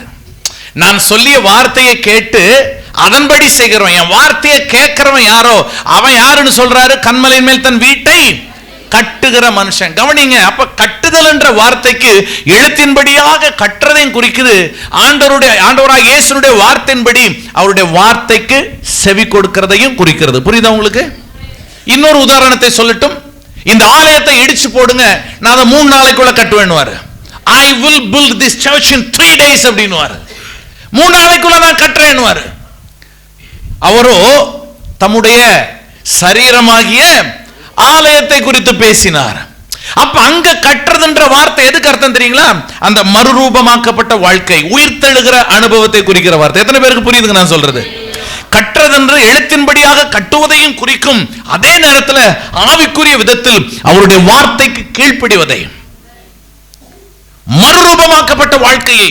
இன்னும் பார்த்தீங்கன்னா எபேசியர்ல சொல்வாரு, நீங்கள் அப்போஸ்தலர் தீர்க்கதரிசிகள் என்பவர்கள் மேல் கட்டப்பட்டு வருகிறீர்கள் அப்படின்னுவாரு. அது ஐக்கியத்தை குறிக்கிற ஒரு வார்த்தை. புரியுதுங்களா உங்களுக்கு? அப்ப கற்றதுன்ற வார்த்தைக்கு எழுத்தின்படியாக கட்டுவதை மட்டுமல்ல, அவருடைய வார்த்தைக்கு கீழ்ப்படிவதை குறிக்கிறது, மறுரூபமாக்கப்பட்ட அனுபவத்தை குறிக்கிறது, ஒரு ஐக்கியத்தை குறிக்கிறது. அவருக்குள் வேர் கொண்டு நாட்டப்பட்டவர்களாகி கட்டப்பட்டவர்களாகி எழுதியிருப்பாரு. வளர்ச்சியை இப்படி நிறைய காரியங்களை நம்ம பார்க்க முடியும். இந்த மாலை வேளையில எனக்குள்ள ஆண்டவர் போட்ட ஒரே ஒரு காரியம், ஒரு வார்த்தை என்னன்னா, என் ஜனங்களுக்கு சொல்லு, அவர்கள் இருக்கிற இடத்துல என்னுடைய வார்த்தைக்கு அவர்களை செவிசாய்க்க சொல் என்று சொல்லுகிறார். உங்க வாழ்க்கையில அவர் எதிர்பார்க்கிறத உங்களுக்கு செய்யணும் அப்படின்னா அதோட எண்டு தான் நம்ம பார்த்தோம். நம்ம முதல்ல கிளைமாக்ஸ் பார்த்துட்டோம். நம்ம முதல்ல எதை பார்த்துட்டோங்க? கிளைமாக்ஸ் பார்த்துட்டோம். என்ன கிளைமாக்ஸ்? நான் எதிர்பார்க்கிறதை ஆண்டவர் எனக்கு செய்ய போறார். அது அவரே சொல்லிட்டாரு. நீங்கள் எதிர்பார்க்கிறதை முடிவை உங்களுக்கு கொடுக்கும்படிக்கு உங்கள் பேரில் நினைத்திருக்கிற நினைவுகளை நான் அறிவேன். நான் உங்களுக்கு என்ன செய்ய போறது எனக்கு தெரியும்ன்றார் ஆண்டவர். அப்ப நான் எதிர்பார்க்கிறது அவர் செய்யறாரு. அவர் அதை எனக்கு செய்யணும் அப்படின்னாக்கா நான் செய்ய வேண்டியதை அவருக்கு செய்ய வேண்டும். அந்த ஒரு 3 குறிப்புகளை தான் பார்க்கிறோம். முதலாவது குறிப்பு, அவர் என்ன எதிர்பார்க்கிறார் உங்ககிட்ட என்கிட்டையும்? நீ வீட்டை கட்டு அப்படின்றார். வீட்டை கட்டுனா நான் என்ன சொல்றனோ அதை செய்யின்றார் ஆண்டவர். ரொம்ப சிம்பிள். இந்த வருஷத்துல ஒரு தீர்மானம் எடுப்போம். ஆண்டவரே, நீர் என்ன சொன்னாலும் நான் அதை கேட்கிறேன், நான் அதற்கு நான் கீழ்ப்படுகிறேன். எங்கு செல்ல வேண்டும், என்ன சொல்ல வேண்டும், வழி நடத்தும் ஆவியானவரே. எங்கு செல்ல வேண்டும், என்ன சொல்ல வேண்டும், வழி நடத்தும் ஆவியானவரே. உன் விருப்பம் இல்லாத இடங்களுக்கு செல்லாமல் தடுத்து நிறுத்தும் ஆவியானவரே. உன் விருப்பம் இல்லாத இடங்களுக்கு செல்லாமல் தடுத்து நிறுத்தும் ஆவியானவரே. ஆவியானவரே, ஆவியானவரே, பரிசுத்த ஆவி. அப்படி எல்லாரும் ஜெபத்தோட கேட்கலாமா? ஆண்டவரே சொல்லித்தாங்க. ஆவியானவரே, ஆவியானவரே, பரிசுத்த ஆவியானவரே, எங்களுக்குள்ளே வாசம் செய்யும் ஆவியானவரே, இந்நாளில் உம் சித்தம் போல் நடத்தி செல்லுமையா. எங்களுக்குள்ளே வாசம் செய்யும் ஆவியானவரே, இந்நாளில் உம் சித்தம் போல். ஆவியானவரே, ஆவியானவரே, கேளுங்க கேளுங்க, உம்முடைய சித்தத்தில் எங்களை நடத்திருங்க ஆண்டவரே. கர்த்தாவே, சொல்லும் கேட்கிறேன் என்கிற அனுபவத்தை ஒவ்வொரு நாளும் எங்களுக்கு தாங்க. எஸ், ஆவியானவரே, பரிசுத்த ஆவியானவரே.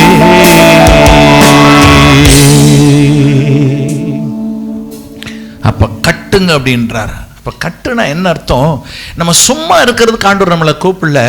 எந்த இடத்துல இருந்தாலும், ஒருவேளை நீங்கள் விரும்பாத ஒரு சூழ்நிலையில, உங்களுக்கு பிடிக்காத ஒரு சூழ்நிலையில நீங்கள் இருந்தால் கூட, இந்த மாலை வேளையில கர்த்தருடைய ஆசை, அவருடைய விருப்பம் என்னன்னா, நான் சொல்லுவதற்கு நீ செவி கொடு.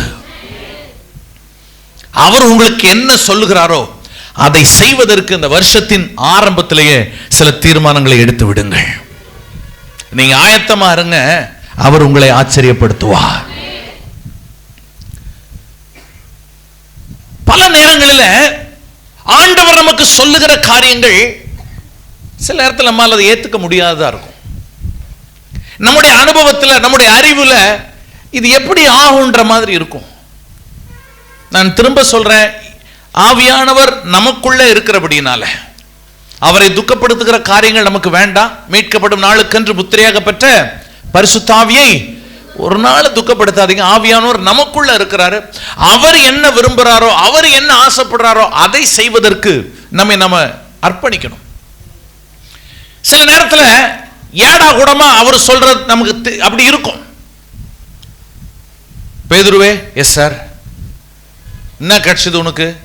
ராத்திரி முழுசும் பிரயாசப்பட்டார்ல, என்ன கிடைச்சது? கிடைச்சது குப்பை கிடைச்சது. அதான் அலசிட்டு இருக்கிறாரு.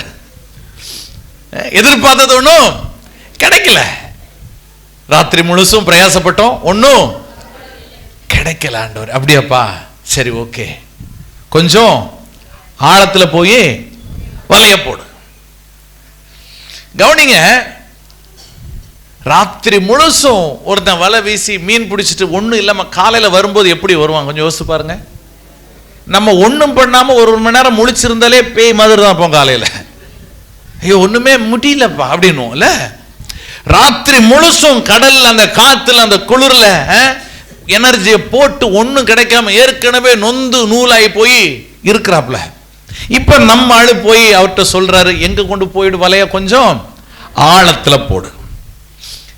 நான் பேதுருவா இருந்தா, கவனிங்க, நான் பேதுருவா இருந்தா நான் என்ன தெரியுமா சொல்லியிருப்பேன்? திருநெல்வேலிக்கே மெல்ல சொல்லுங்க, மெல்ல. என்னது? திருநெல்வேலிக்கே தலைவரே, நம்ம தொழிலே அதுதான், நமக்கு தெரியாததா இல்ல. பொதுவா பேதுருவை பத்தி என்ன தெரியுமா சொல்றாங்க? அந்த கலிலேய கடல்ல அந்த தண்ணி எடுத்து மோந்து பார்த்து எங்க என்ன மீன் கிடைக்குன்னு சொல்ற அளவுக்கு ஆளு பயங்கரமான எக்ஸ்பர்ட்.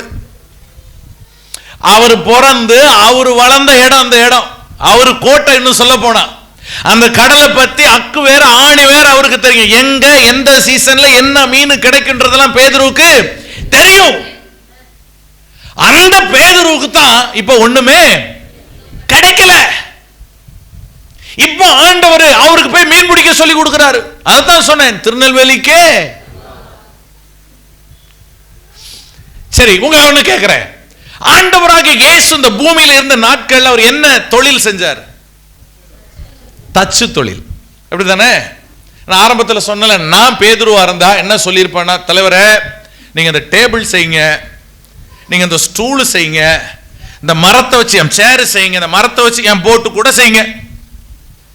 நீங்க போட்டு செய்யுங்க, போட்டை வச்சு செய்யறதெல்லாம் நான் பார்த்துக்கிறேன். இப்படிதான் நான் சொல்லியிருப்பேன். ஆனா ஒரு தேர்ந்த மீனவனுக்கு ஒரு தச்சன் மீன் பிடிக்க சொல்லி கொடுக்கிறாருங்க. புதுசா இல்ல அது? இருக்கீங்களா இல்லையா? எனக்கே வா கேட்கலாம்ல. ஆனா பேதுரு சொல்றாரு பாருங்களேன், ராத்திரி முழுசும் பிரயாசப்பட்டோம், ஒன்னும் ஏமி லேது பாவா, ஒன்னும் கிடைக்கல. ஆகிலும், அதுதாங்க, ஆகிலும் உம்முடைய வார்த்தையின்படியே. நான் திரும்ப சொல்றேங்க, ஆண்டவருடைய ஆலோசனை, ஆண்டவருடைய வார்த்தை பல நேரத்தில் உங்களுடைய அறிவுக்கு முரண்பட்டதா இருக்கலாம், உங்களால ஏத்துக்க முடியாததா இருக்கலாம். எப்படிங்க இது நடக்குது? இதெல்லாம் சாத்தியமாக, நான் திரும்ப சொல்றேன், உங்களுக்கு சாத்தியம் இல்லாததெல்லாம் என் தேவன் சாத்தியப்படுத்த வல்லவராகவே இருக்கிறார்.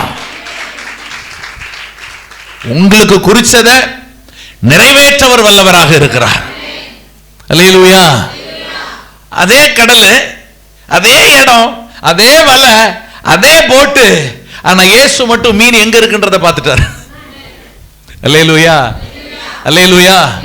இந்த புதிய வருஷத்துல உங்கள் பிரச்சனைக்கான தீர்வுகள் என்ன என்பதை காண உங்கள் ஆவிக்குரிய கண்கள் திறக்கப்படுவதாக. நம்பர் 1, வசனத்துக்கு கீழ்ப்படியணும். உங்க வாழ்க்கையில் அற்புதம் வேணுமா? அவருடைய வார்த்தைக்கு என்ன பண்ணணும்? அதைத்தாங்க ஆண்டவர் சொல்ல, நீங்கள் வீடுகளை கட்டி. அப்படின்னா என்ன அர்த்தம் தெரியுமா? நான் சொல்ற வார்த்தைக்கு முதல்ல கீழ்ப்படி. உங்களுக்கு குறிச்சதையெல்லாம் நிறைவேற்ற அவர் வல்லவராக இருக்கிறார். உங்களுக்கு என்ன முன் குறிச்சிருக்கிறாரோ அதை அவர் நிறைவேற்ற வல்லவராக இருக்கிறார். அல்லேலூயா. எத்தனை பேர் நம்புறீங்க? எனக்கு குறித்ததை நிறைவேற்றி முடிப்பவர் நீரே ஐயா, நீரே எனக்காக யாவையும் செய்து நல்ல விசுவாசத்தோட சொல்லுங்க, விசுவாசத்தோட பேசுங்க. ஓ, எனக்கு குறித்ததை நிறைவேற்றி முடிப்பவர் நீரே ஐயா, நீரே எனக்காக யாவையும் செய்து முடி. இந்த புதிய வருஷத்துல திரும்ப திரும்ப திரும்ப எனக்கு குறித்ததை 2025 நீர் நிறைவேற்ற வல்லவர்.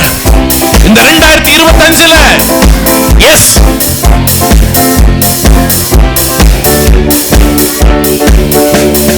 அப்பா உமக்கு ஸ்தோத்திரம், என் அன்பே உமக்கு ஸ்தோத்திரம். அப்பா உமக்கு ஸ்தோத்திரம், என் அன்பே உமக்கு ஸ்தோத்திரம். உம்மால் ஆகாத காரியம். நல்ல உற்சாகமா பாடுங்க, நல்ல கரங்களை தட்டி. என் தேவன் நினைப்பதற்கும் வேண்டுவதற்கும் மிகவும் அதிகமாக நமக்குள்ள கிரியை செய்கிற வல்லமையின்படியே செய்வாராக. ஓ எஸ், நல்ல சத்தத்தை உயர்த்தி. ஆகும் எல்லாம் ஆகும், உம்மாலேதான் எல்லாம் ஆகும். ஆகும் எல்லாம் ஆகும், உம்மாலேதான் எல்லாம் ஆகும். அவர் உங்களுக்கு என்ன சொல்லுகிறாரோ அதை செய்வதற்கு வருஷத்தின் ஆரம்பத்திலேயே தீர்மானம் பண்ணிருங்க. நல்ல தரிசனம் உள்ள ஊழியர்களை தேவன் நம்முடைய வாழ்விலே வைத்திருக்கிறார். அவங்க சொல்றதுக்கு கீழ்ப்படிங்க. உங்க அறிவு, நம்ம அறிவு குறை உள்ளது. என்னப்பா பிரச்சனைங்க? திராட்சை ரசம் இல்லை சார். அப்படியா? தொட்டியெல்லாம் காலியா? காலி. சரி, கொஞ்சம் தண்ணி ஊத்து. ஹலோ, நம்ம அறிவு என்ன தெரியுமா சொல்லும்?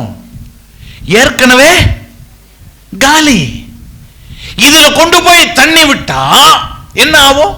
அந்த தொட்டியில, அந்த கர்சாடியில கொஞ்சம் அந்த பிளேவராச்சும் இருக்கும், அந்த திராட்சை ரசத்தினுடைய மனமாச்சும் இருக்கும்.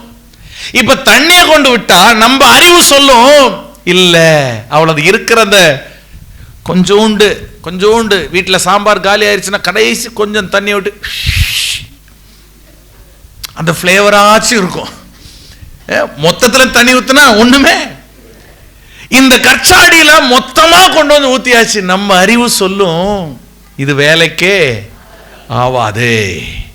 ஆனா ஆண்டவர் சொல்லுவாரு, இல்ல இப்ப முண்டு ஊத்து கண்ணா அப்படின்னுவாரு. அவர் ஒரு வார்த்தை சொல்லுவாரானா நம்முடைய அறிவு, நம்முடைய அனுபவம், நம்முடைய ஆலோசனை எல்லாத்தையும் தூக்கி தூர போட்டுட்டு அவர் சொல்றதுக்கு கீழ்ப்படியும் போது உங்க வாழ்க்கையில் அற்புதம் நடக்கும். ஒரு நண்பரோடு பேசிக் கொண்டிருந்தேன். கொஞ்சம் கடன் அவருக்கு. அந்த கடன் கொடுத்த நபரை இவரால் ஃபேஸ் பண்ண முடியல. போன் எடுக்கிறது இல்லை, அவாய்ட் பண்றாரு, டெக்ஸ்ட் பார்க்கறது இல்லை, பதில் போடுறது இல்லை. என்கிட்ட ரொம்ப மனசு விட்டு பேசுவார். அப்போ ஒரு நாள் என்கிட்ட பேசிட்டு இருக்கும்போது, பிரதர் எனக்கா நீங்க ஜெபம் பண்ணுங்க, இப்படி ஒரு பெரிய பிரச்சனை இருக்குது அப்படின்னு சொல்லி கேட்டார். அப்போ நான் அவர்கிட்ட சொன்னேன், நீங்க ஏன் அந்த நண்பர்கிட்ட டைரக்டா பேசிடக்கூடாது? நீங்களே ஒரு வீட்டுக்கு போயிருங்களேன். இவ்வளவு நாள் அவாய்ட் பண்ணிட்டீங்க, நீங்களே ஒரு வீட்டுக்கு போயிருங்களேன். ஜெபத்தோட சொல்லுங்க, எனக்கு டேட் கூட என்னால கொடுக்க முடியல. ஐயோ ஒரு பயங்கரமா கத்துவார் பிரதர்னாரு. நான் ஆவியில உணர்த்தப்பட்டு நான் சொன்னேன் அவர்கிட்ட, இல்ல நீங்க சொல்லிருங்க அவர்கிட்ட, நான் எங்கேயும் போயிட மாட்டேன், இங்கே தான் இருக்கிறேன். எனக்கு காசு கிடைக்கும் போது நான் கண்டிப்பா உங்களுக்கு கொடுத்துறேன். ஏன் நீங்க போய் நேரில் பேசக்கூடாது? ஆண்டவர் உள்ளத்துல அந்த பாரத்தை போட்டபடினால் அவர்கிட்ட நான் பேசினேன். இவர் ரொம்ப யோசித்தாரு. நான் சொன்னேன், இல்ல பிரதர் இது நானா சொல்லல, ஆவியானவர் எனக்குள்ள பேச சொல்றத நான் உங்களுக்கு சொல்றேன், நீங்க டைரக்டா அவரை போய் பாருங்க. இவரு இல்ல அவர் அப்படி பண்ணிடுவாரு. நான் திரும்ப ஒண்ணு சொல்றேங்க, ஆண்டவர் உங்களுக்கு ஆலோசனை கொடுக்கும்போது நீங்களா மனசுக்குள்ள உன்னை போட்டு கற்பனை பண்ணீங்கன்னா உங்க நிம்மதி அதுக்கு எடுத்துரும். இந்த நாகம்மான்னு ஒருத்தர் இருக்கிறான் பைபிள்ல. அவனுக்கு ஒரு குஷ்டரோகம். அவனால் அடிமையாக கொண்டு போகப்பட்ட அந்த சிறுபெண் சொல்றா, சமாரியாவில் இருக்கிற தீர்க்கதரிசியின் இடத்திற்கு என் ஆண்டவன் போவானானா நல்லா இருக்கும் அப்படின்றா. உடனே நாகமானுக்கு உடம்பெல்லாம் ஜில்லு ஜில்லு ஜில்லு ஜில்லு ஆயிடுச்சு. இல்ல அப்போ நான் சுகமாக போறேன்ட்டு இந்த ஆளு நேரா வந்தாச்சு. எலிசா வீட்டு வாசல்ல வந்து நின்னாச்சு. ஆனா எலிசா என்ன பண்ணிட்டாரு, போய் யோர்தான்ல போய் 7 முறை நம்ம ஆளு காண்ட் ஆயிட்டாப்ல, டென்ஷன் ஆயிட்டாப்ல. ஏப்பா எங்க ஊர்ல நதி இல்லையா? அந்த நதி பேரெல்லாம் சொல்லி சொல்றாரு. யோர்தான்ல தான் போகணுமா?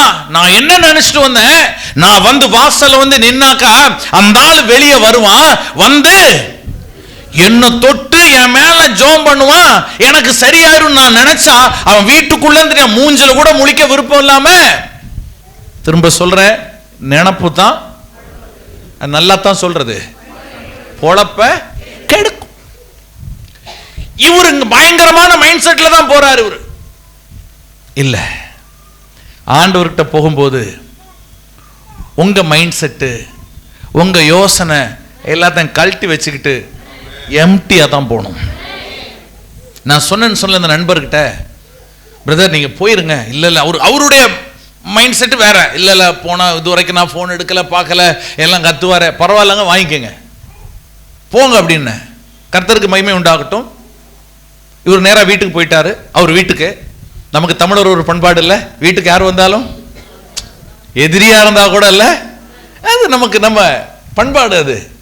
அவர் வீட்டில் கூப்பிட்டு அவருக்கு காஃபி எல்லாம் கொடுத்து, சொல்லுங்க என்ன விஷயம் அப்படின்னா, இந்த நண்பர் சொல்றாரு, பிரதர் ஐ எம் சாரி, என்னை மன்னிச்சுக்குங்க, முதல்ல என்னை மன்னிச்சுக்குங்க, நான் இவ்வளோ நாள் உங்களை அவாய்ட் பண்ணிட்டேன், நீங்கள் நேரில் வரும்போது நான் உங்களை பார்த்துக்கிட்டே நான் பார்க்காத மாதிரிலாம் போயிட்டேன், பிரச்சனை இதுதான், எனக்குள்ள ஒரு குற்ற மனசாட்சி, இப்போ கூட நான் வந்திருக்கிறேன், உங்கள் காசை நான் எப்போனாலும் திருப்பி நான் கொடுத்துட்றேன், எனக்கு டைம் என்னால் சொல்ல தெரியல, நான் தயவாக கொஞ்சம் பண்ணிச்சுக்குங்க, நான் கண்டிப்பாக உங்கள் காசு நான் கொடுத்துருவேன்.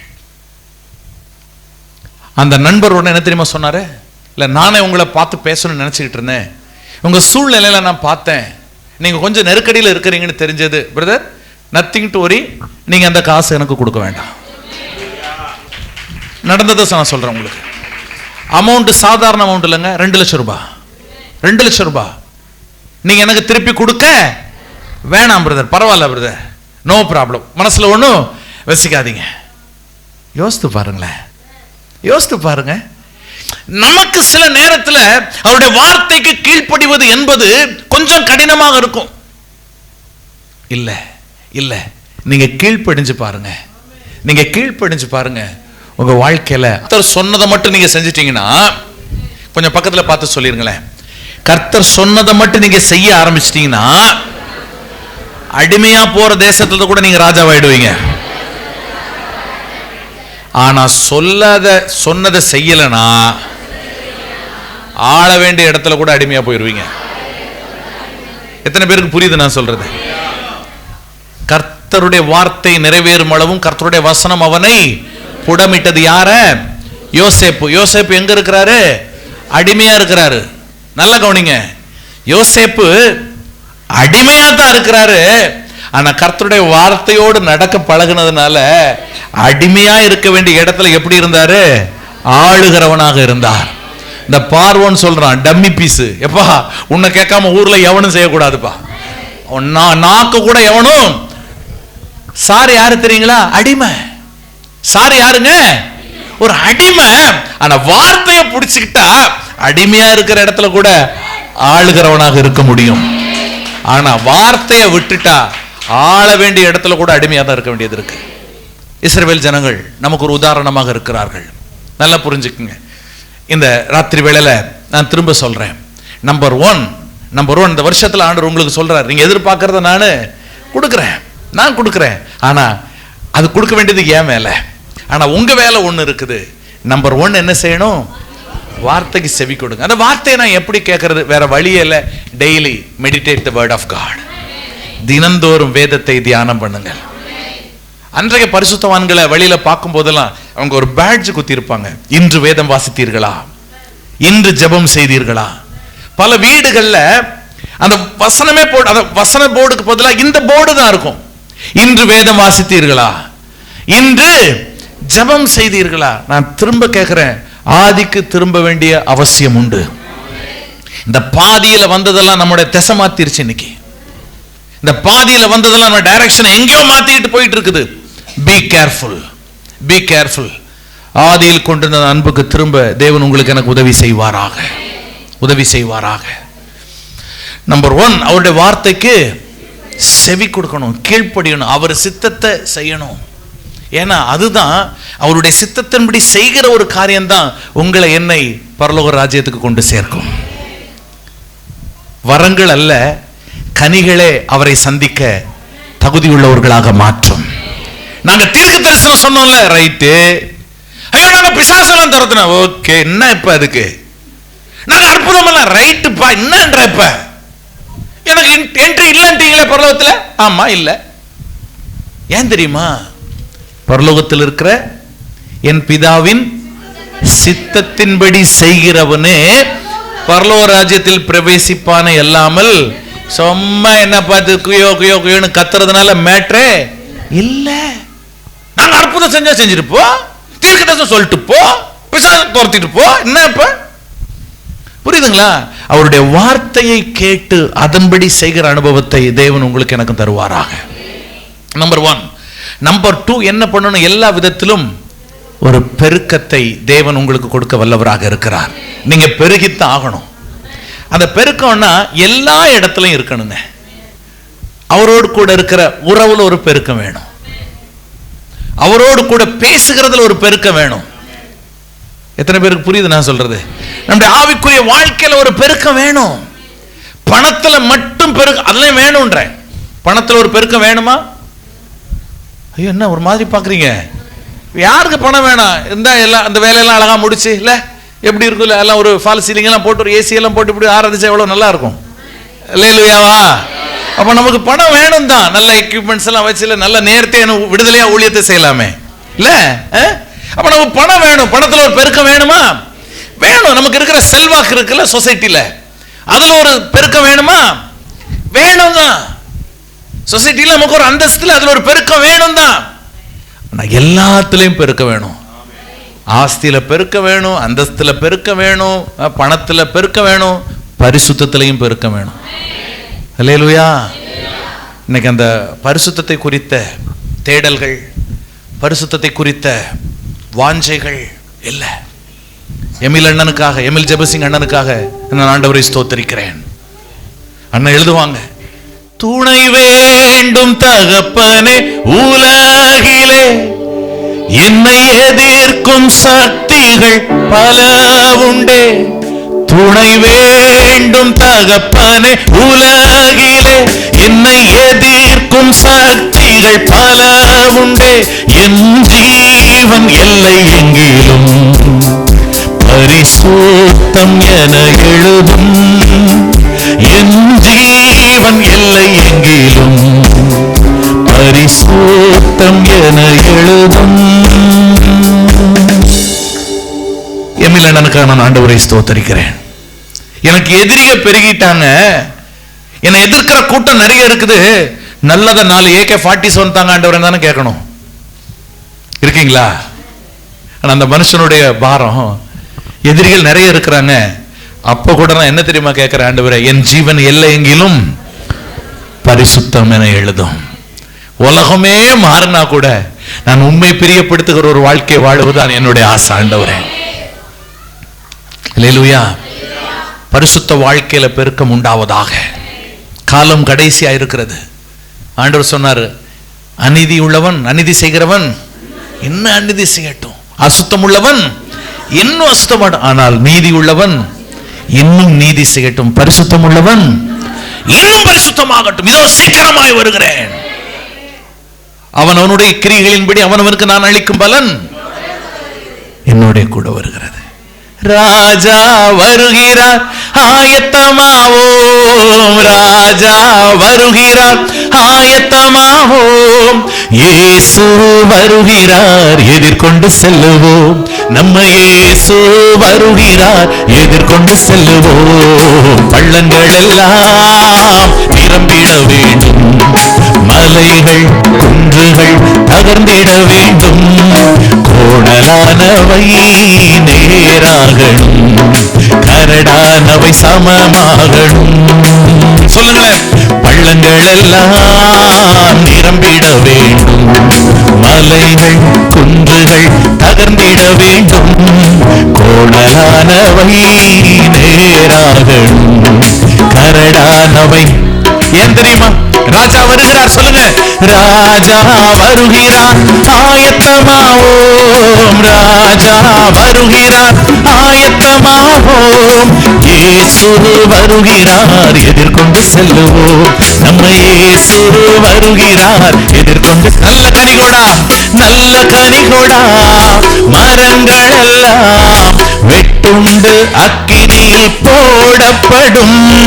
நல்ல கனிகொடா மரங்கள் எல்லாம் வெட்டுண்டு அக்கினியில் போடப்படும். ராஜா வருகிறார், ராஜா வருகிறார். விசுவாசியே, அவரை சந்திக்க ஆயத்தப்படுகிற நாட்கள். இயேசு வருகிறார், எதிர்கொண்டு செல்லுவோம்.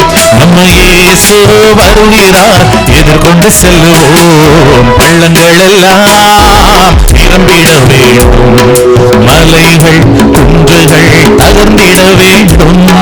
கோடலானவை நேராகணும், கரடானவை சமமாகணும். நீங்கள் பெருகுவதற்கு தடையாயிருக்கிற காரியங்கள் அகற்றப்படுவதாக, பள்ளங்கள் நிரப்பப்படுவதாக, மேடானவைகள் எல்லாம் சமமாக்கப்படுவதாக. நீங்கள் பெருக முடியாதபடிக்கு இருக்கிற தடைகளை எல்லாம் உடைக்க தேவன் உங்களுக்கு உதவி செய்வாராக. அடிமையா போன தேசம்தான், ஆனாலும் நீங்கள் அங்கே பெருகுவீர்களாக. அந்த எல்லா விதத்திலும் அந்த பெருக்கத்தை தேவன் உங்களுக்கு கட்டளையிடுவாராக. எல்லாமே கிராஜுவலா இருந்தா தாங்க நல்லா இருக்கும். எல்லாம் அந்த வளர்ச்சி எல்லாம் சீரா இருக்கணும், ஈவனா இருக்கணும். இப்ப எனக்கு உடம்பு இருக்குது, என் கண் ஒரு கண்ணு மட்டும் பெருசு இருந்தா எப்படி இருக்கும்? கொஞ்சம் யோசிச்சு பாருங்களேன். என் ஒரு கை மட்டும் ஒரு 10 அடிக்கு இருந்தா எப்படி இருக்கும்? இங்க இருந்தே ஜன்னல் எல்லாம் சாத்திடலாம், இல்ல ஆம்பிளிஃபையர் ஏதாவது அட்ஜஸ்ட் பண்ணா இங்க இருந்தே எப்படி கரெக்ட் பண்ணிடலாம். நாக்கு ஒரு 7 மீட்டர் இருந்தா எப்படி இருக்கும்? அழகா மடிச்சு ஒரு பை மாதிரி தச்சு அழகா போட்டுட்டு வரலாம். இந்த நாக்குக்கே என்ன வருது இல்ல? எதுக்கு நான் சொல்ல வரேன்னா, அது அந்தந்த அளவுக்கு தான் இருக்கணும். அப்ப வளரும் போது எல்லாம் சேர்ந்தே வளரணும். புரியுதுங்களா? அப்ப பெருக்கம்னா பணத்துல பெருகுங்க. ஹலோ, பணத்துல பெருகுங்கன்னு சொன்னேன். அல்லேலூயா. உங்க ஆசீர்வாதத்தின் எல்லைகளில் எல்லாம் ஒரு பெருக்கம். 2 வீலர் வச்சிருக்கிறவங்க கார் வாங்குங்க.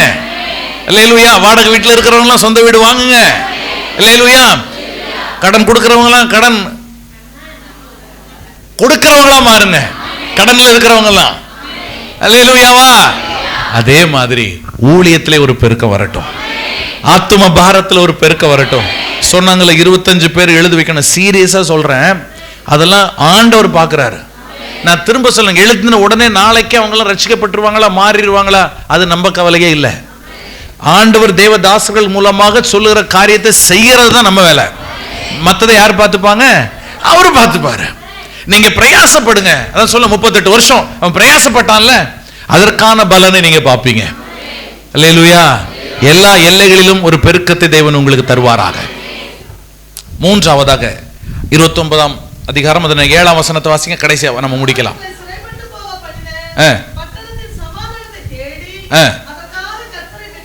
அதற்காக விண்ணப்பம் பண்ணுங்கள். ஜெப வாழ்க்கை.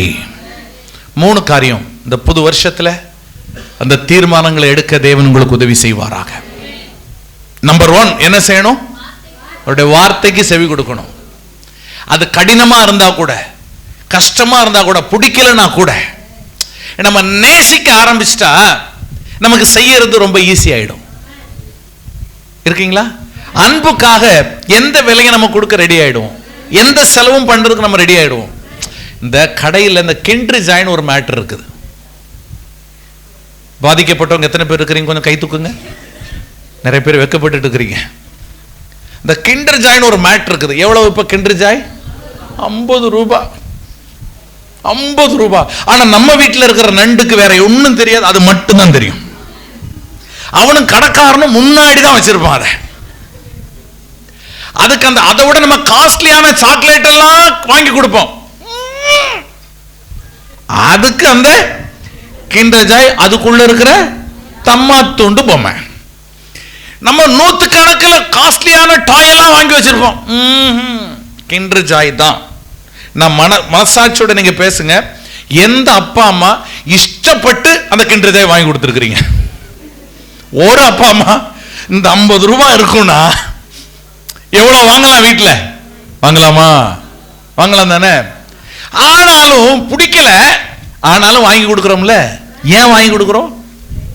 நம்ம பிள்ளை, நம்ம ஆசைப்பட்ட பிள்ளை, நம்ம நேசிக்கிற பிள்ளை. அதனால நேசத்துக்கு ஒரு வேலை இல்ல. நான் திரும்ப சொல்றேன், நமக்கு பிடிக்கல தான், ஆனாலும் செய்யறோம்ல. இருக்கீங்களா? ஆண்டவரை பார்க்கும்போது, ஆண்டவரே எனக்கு இது பிடிக்கலதான், ஆனாலும் உங்களை பிடிக்குதே, உங்களை பிடிக்குதே, நான் செய்யறேன். அல்லேலூயாவா? எனக்கு புரியலதான், ஆனாலும் நீங்க சொல்றீங்களே. எனக்கு ராத்திரி முழுசும் ஒண்ணும் கிடைக்கலதான், ஆனாலும் நீங்க செய்றீங்களே. தரிசனங்களிலும் இணைந்து செயல்படுங்கள். ஒரு ஊழியக்காரன் இந்த இடத்துல ஆண்டவர் வச்சு சில வேலைகளை செய்யறாருன்னா, அதை சொல்லும் போது இது எப்படி பிரதர், வேலைக்கு ஆகுமா பிரதர், கேட்காதீங்க, கேட்காதீங்க. தரிசனங்களை வாங்குகிற தலைவர்களோட சும்மா இணைஞ்சு நில்லுங்க, அதற்குரிய மேன்மைகளை நீங்க பார்ப்பீங்க. அல்லேலூயா, அல்லேலூயா. அப்ப முதல்ல கீழ்ப்படியணும், அவருடைய சித்தத்துக்கு, வார்த்தைக்கு செவி கொடுக்கணும். ரெண்டாவது பெருகணும் எல்லா எல்லையிலையும். நாளையிலிருந்து உங்க வேத தியானத்துல ஒரு வித்தியாசம் உண்டாவதாக. வேகமான உலகத்துல வாழ்ந்துட்டு இருக்கிறோம் பிரதர், பைபிள் படிக்கிறதுக்கெல்லாம் எங்களுக்கு நேரம். No no. கடைசியா ஒன்ன சொல்லி நான் முடிக்கிறேன். விண்ணப்பம், ஜெப ஜீவியம். ஜெயில தான் இருக்கிறப்பா, அடிமைத்தனத்தில் தான்ப்பா இருக்கிற, ஆனா சும்மா உட்காந்துட்டு இருக்காத. நீ என்ன பண்ணு? ஜெபம் பண்ணு, ஜெபம் பண்ணு. இன்னைக்கு எல்லாமே ட்ரெண்டிங்ல, ஃபேஷன் வேர்ல்டுல, அதான் உலகத்தின் வினோதங்கள் எல்லாம் நமக்கு வேணாங்க, வேணாம். ஜெப வாழ்க்கைக்கு ஆண்டவராக இயேசு தான் நமக்கு மிகச்சிறந்த உதாரணம். அவர் தேவகுமாரன். அவரெல்லாம் ஜெபம் பண்ணணுன்ற அவசியமே இல்லை.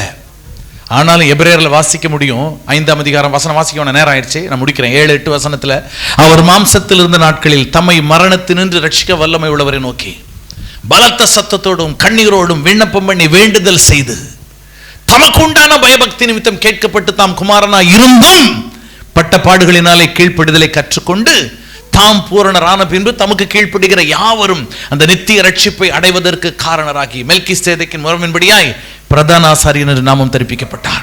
இயேசுவை குறித்து அவர் தேவகுமாரன், ஆனாலும் பலத்த சத்தத்தோடும் கண்ணீரோடும் அவர் விண்ணப்பம் பண்ணினார். ஜெப வாழ்க்கையில காம்ப்ரமைஸ் பண்ணவே பண்ணாதீங்க. எல்லாவற்றுக்கும் முடிவு சமீபமாயிற்று. 1 பேதுரு 4:7. ஆகையால் தெளிந்த புத்தி உள்ளவர்களாக இருந்து ஜெபம் பண்ணுவதற்கு. அன்னைக்கு கொள்ள கும்பல் கிளம்பி இருக்குது. ஜெபம் எல்லாம் வேணாம்ப்பா, ஜெபம் எல்லாம் வேணாம், உபவாசம் எல்லாம் வேணாம். நம்ம காலுக்கு முட்டி போட்டு பழக்க எவ்வளவு நாள் ஆச்சுங்க? முழங்கால் போட்டு ஜெபம் பண்ணி எவ்வளவு நாள் ஆச்சுங்க? உங்களுக்கு அன்பான ஒரு ஆலோசனை சொல்றேன், உங்களுக்கு அன்பான ஒரு ஆலோசனை. அண்ணன் அழகா பாட்டு பாடினாங்க, முழங்கால் படிக்கிட்டு பாஸ்டர் ஜாஷோடைய பாடல் பாடினாங்கல்ல, அது வார்த்தை என்ன வார்த்தை சொல்லுங்களேன்? முழங்கால் படிட்டுன்னு வந்துச்சுன்னா மற்றவங்களை பார்க்காதீங்க. ஒரு ஆலோசனையா சொல்றேன், நீங்க என்ன பண்ணிடுங்க? முழங்கால் போட்டுருங்களேன். கரங்களை உயர்த்தின்னு வந்துச்சுனாலே ஆட்டோமேட்டிக்கா கையை உயர்த்திடணும். புரியுதுங்களா? டியூன் போட்டு பொய் சொல்றதுக்கு இல்ல. தானியேல், எனக்கு விளக்க நேரம் இல்லை, அதை சொல்லி நான் முடிச்சுறேன். அந்த பத்திரத்துக்கு 6ஆம் அதிகாரம் 10வது வசனம், தானியேலோ என்றால் அந்த பத்திரத்துக்கு கையெழுத்து வைக்கப்பட்டதென்று அறிந்த போதிலும்